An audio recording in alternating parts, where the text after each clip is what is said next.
يعني ما بتتخيل اليوم وين عم نصور حد هلا. هاي غرفة سهيل حسن، غرفة النوم، نمر الوردة، خنزير الدرة، خط المجاهدين، سيلفي وسهيل حسن خلفي.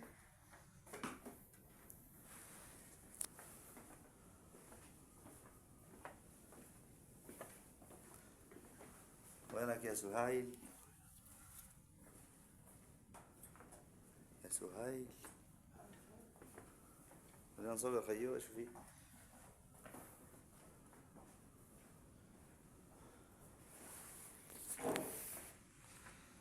هاي المطبخ.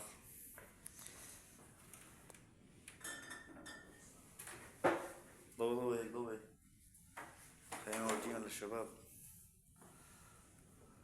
نحن في نص بيتك يا سهيل حسن، بس ما ينفع الحكي يعني، لأن بدك تفطس.